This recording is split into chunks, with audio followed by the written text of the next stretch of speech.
প্রতিদিনই তো স্বপ্নিলকে স্কুলে পাঠানোর পর আর কি আমি উপর থেকে দাঁড়িয়ে দেখি যে ঠিকমতো আর কি নিচে নামছে কিনা। তো আজকেও আর কি দাঁড়িয়েছিলাম আর দাঁড়িয়ে দেখতেছিলাম কি করে। তো নিচেই নেমে দুই বন্ধু মিলে ওখানে পাথর খুঁজতেছে। তো পাথরটা খুঁজতেছে তার কারণ হচ্ছে সে আর কি শুনেছে যে আদিম যুগে মানুষ পাথরে পাথরে ঘষে আর কি আগুন ধরাতো। তো গতকালও দুইটা পাথর আর কি বাসায় নিয়ে আসছে যে মা পাথরে পাথরে ঘষলে আগুন ধরে, তো দেখো তো কিভাবে আগুন ধরে, আমি তো আগুন ধরাতে পারছি না। তো আজকেও এই জন্য আর কি ওখানে পাথর খুঁজতেছে। তো ও আর কি বুঝে গেছে যে উপর থেকে আমি আর কি ভিডিওটা করতেছি, এর জন্য বারবার উপরের দিকে আর কি খেয়াল করতেছে। আর ওইদিকে যে আন্টিটার সাথে যাবে, আন্টিটা তো ওদেরকে ডাকতেছে কারণ স্কুলের সময় হয়ে যাচ্ছে। হ্যালো এভরিওয়ান, নমস্কার, কি অবস্থা, কেমন আছো সবাই? আশা করছি খুব খুব ভালো আছো সবাই। আমরাও ভালো আছি তোমাদের আশীর্বাদে, ঈশ্বরের কৃপায়। আর তোমরা যে যেখান থেকে আমার ভিডিওটা দেখছো তোমাদের সবাইকে অনেক অনেক ওয়েলকাম। আশা করছি ভিডিওটা ভালো লাগবে তোমাদের। ভিডিওটা যদি ভালো লাগে অবশ্যই পুরো ভিডিওটার সাথেই থেকো আর একটা লাইক কমেন্ট করতে ভুলো না।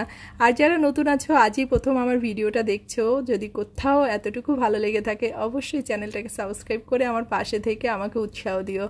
তো স্বপ্নিলকে স্কুলে পাঠানোর পর আর কি হাত মুখ ধুয়ে ফ্রেশ হয়ে বাসি জামাটাকে সেরে নিয়েছি। আর স্বপ্নিলে স্কুলে যাওয়ার আগেই আর কি বাসি ঘরটাকে ঝাড়ু টাড়ু দিয়ে পরিষ্কার করে রেখেছিলাম। আর এখন জানো তো এই শরবতটা খাওয়া আমার একটা অভ্যাস হয়ে গেছে।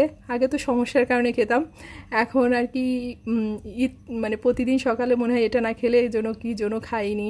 তো সকালে নাস্তা করি বা না করি এই শরবতটা আমার খেতেই হয়।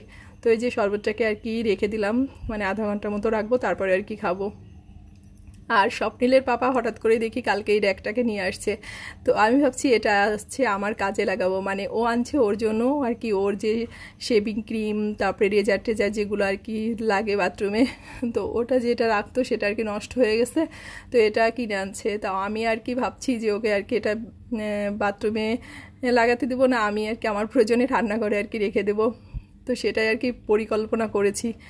তো এইদিকে হচ্ছে নাস্তাটা বানাতে চলে আসছি। আর এর মধ্যে স্বপ্নিলের পাপা আর কি স্নান করে বেরিয়ে গেছে। ও আজ কয়েকদিন হলো বাসায় আর কি নাস্তাটা করে না। তো স্বপ্নিলের জন্য একটু রুটি বানিয়ে নিয়েছি, আর আমার জন্য আর ভাইয়ের জন্য দুইটা আর কি ডিম পরোটা করে নিচ্ছি।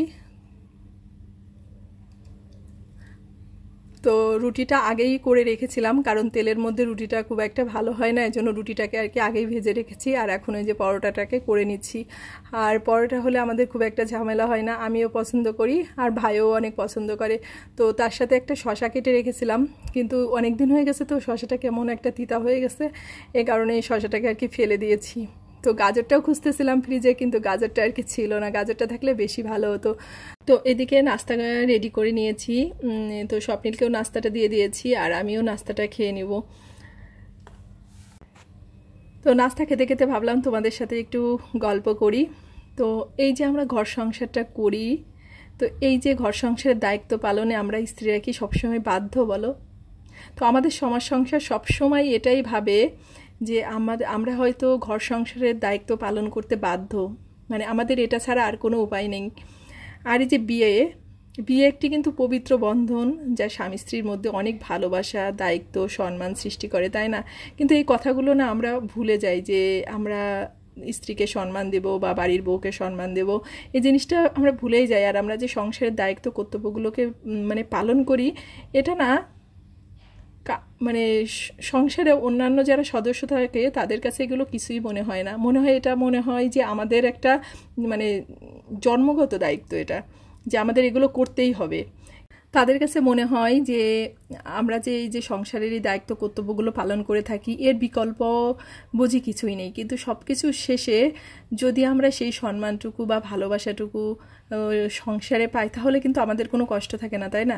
কিন্তু আমরা কয়জনই বা সেই মানে সংসারের ভালোবাসা বা সেই সম্মানটুকু পাই বলো?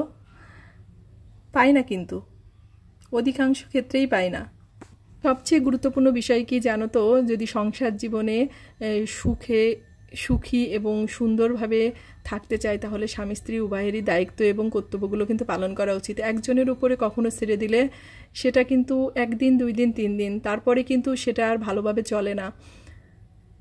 তো আমাদের সবারই উচিত সংসারের দায়িত্বগুলোকে ভাগ করে নিয়ে সংসারটাকে সুন্দর করে গুছিয়ে করা, কারণ জীবনটা কয়দিনের বলো? তো এই কথাগুলো কয়জন বোঝে এই দুনিয়াতে। তো যাই হোক, তোমাদের সাথে অনেকগুলো কথা বললাম, আর বলতে বলতে দুপুরের প্রায় অর্ধেকটা রান্না করা হয়ে গেছে আমার। তো এখন হচ্ছে মাছের ঝোলটাকে রান্না করব, আর 2 চুলায় জানো তো রান্নাটা বসিয়েছি, মানে 2 পাশের 2টা চুলাই কড়াই বসিয়ে, এক চুলায় মাছ, এক চুলায় মাছের তরকারি আর কি ভেজে টেজে নিয়েছি। আর এই যে এই পাশের চুলাতে এখন মাছের ঝোলটা রান্না করব। তো তেলের মধ্যে একটু কালি জিরা আর একটু জিরা ফোড়ন দিয়ে তার ভিতরে মানে কাঁচামরিচগুলো দিয়ে দিলাম, দিয়ে এখন আলুটাকে ভেজে আর কি ঝোলটা রান্না করব। তো আজকের মাছটা হচ্ছে বেগুন দিয়ে রান্না করব, এ কারণে একটু পাতলা পাতলা ঝোল করব, আর কোনো মশলাই ব্যবহার করব না, শুধুমাত্র নামানোর আগে এই একটু ভাজা জিরের গুঁড়া দিয়ে আর কি নামিয়ে নেব। আর এই যে এই পাশে চুলাতে একটু লাউয়ের তরকারি বসাবো। মানে লাউ তরকারিটা হচ্ছে জিরা, তেজপাতা, শুকনা মরিচ আর একটু আদা ফোড়ন দিয়ে দিলাম। তো এটা দিয়ে এখন লাউটাকে দিয়ে লবণ হলুদ দিয়ে ঢেকে দিব, আর লাউটা গলে গেলে তারপর হচ্ছে ঝোল দিয়ে দেব। তো এই লাউর তরকারিটা খেতে সবাই পছন্দ করে, তবে লাউটা যখন রান্না করেছিলাম আসলে ভুলেই গিয়েছিলাম যে আমরা হচ্ছে জ্যৈষ্ঠ মাসে লাউ খাই না।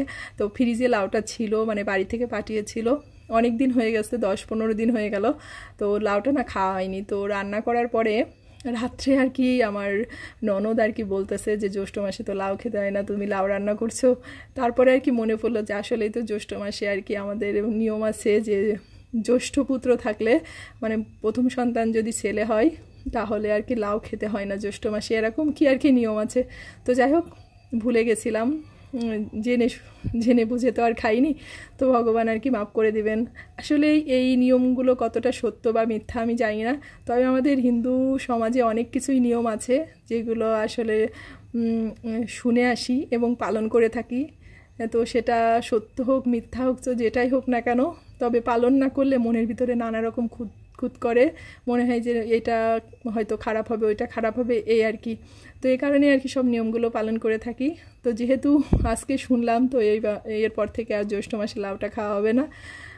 তো খাই না প্রতি বছরই, কিন্তু এবার আর কি ভুলে গিয়েছিলাম।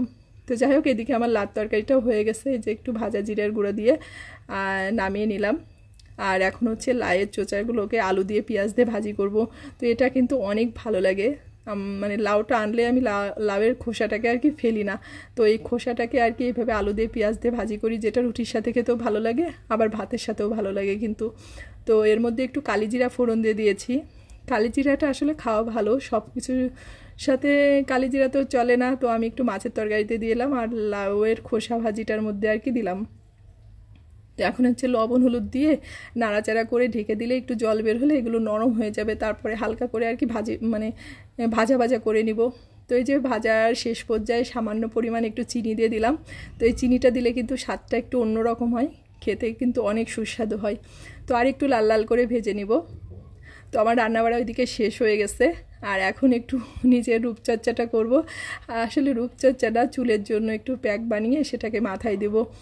গতকাল রাতে এই মেথিগুলো আর কি ভিজিয়ে রেখেছিলাম, এখন হচ্ছে পুরো জলটা দিয়েই আর কি ব্লেন্ডার করে নিব। তবে মেথির জলটা কিন্তু ফেলে দেওয়া উচিত না, মেথির জল সহই ব্লেন্ডার করা ভালো। আর এই মেথির জলটা না এমনিতে খাওয়াও ভালো, তাতে ডায়াবেটিস নানা রকম রোগ থেকে অনেকটাই কিন্তু উপশম হয়। তো মেথির জলটা খুবই উপকারী, অনেক তিতা হয়, আমি আবার কি খেতে পারি না। তো এই যে এখন ব্লেন্ডার করে ওর মধ্যে একটু টক দই আর নারকেল তেল দিয়ে এই যে মাথায় আর কি লাগিয়ে নিলাম। আর আমরা হাউস ওয়াইফরা কী করি দেখবা যে ফেস প্যাক তারপরে হেয়ার প্যাকগুলো লাগানোর পরে আমরা রান্নাঘরে বা বাইরে রোদ্রে অনেক সময় কাজ করি, কিন্তু এই কাজটা কিন্তু কখনোই করা উচিত না। কারণ আমার মনে হয় যখন আমরা এই প্যাকগুলো লাগাই তারপরে যদি আমরা ওই রান্নাঘরের কাজ বাইরে রোদ্রের কাজ করি, তাহলে আমার মনে হয় উপকারের চেয়ে অনুপকারিতাই বেশি হয়। আর রান্নাঘরে থাকলে বা রোদ্রে থাকলে ঘেমে টেমে নষ্ট হয়ে যায়, মানে তখন কিন্তু এই প্যাকটার যে উপকারিতা সেটা কিন্তু কোনো কাজেই লাগে না। তো মানে রান্না বাড়ার শেষে যদি সময় পাওয়া যায় তাহলে তখন কিন্তু এই প্যাকগুলো লাগিয়ে তারপর ফ্যানের নিচেই থাকা উচিত, যাতে আর কি ঘেমে না যায়, তাহলে উপকারিতা একটু বেশি হয়। তো যাই হোক, অনেক কিছু বললাম। তো ভাই আজকে মন্দিরে মানে কালী মন্দিরে ভোগ দিয়ে আসছে, তো এখন হচ্ছে একটু প্রসাদটা নিব। তো আজকের ভিডিওটা এ পর্যন্তই। সবাই ভালো থেকো, সুস্থ থেকো, আর অবশ্যই সাবধানে থেকো। তোমাদের সাথে দেখা হচ্ছে নেক্সট ভিডিওতে।